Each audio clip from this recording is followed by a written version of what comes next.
You're watching Color 10 News at 9 on Z in high definition.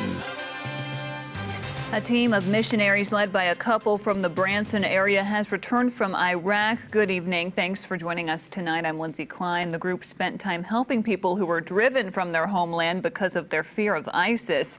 Our Nick Thompson spoke to some folks who went on the trip today about their experiences in the Middle East and their hopes for peace. Nick.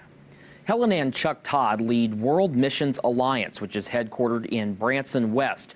The Todds say many people in Iraq are thankful for the United States' involvement in the country, but they also say Americans are not always understanding of what causes tension in the region.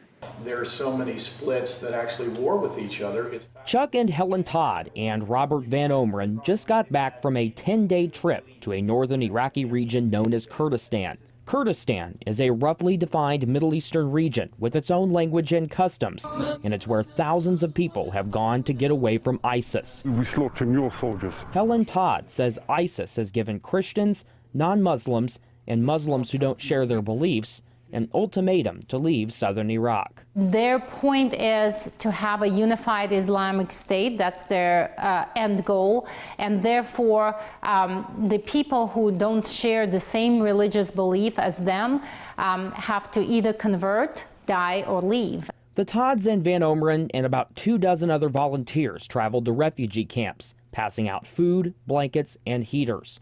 The medical team worked 12-hour shifts, caring for 300 patients. Our main purpose was to show these people love, because what they saw, so to speak, the ugly face of religion. They saw persecution and cruelty that was done in the name of religion. In a region so volatile, it's hard to harness any hope of peace.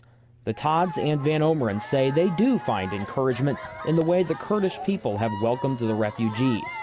But those affected by the brutality of ISIS say the rest of the world has to develop a greater understanding of how religion divides the Middle East.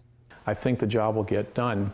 The problem, though, is that the overall battle against ISIS needs to be won by the rest of the free nations of this world. This is the second trip the Todds have made to Iraq this year. The Todds have been traveling to the country since 2003 and founded a church in the Kurdish city of Duhok in 2006. All right, Nick.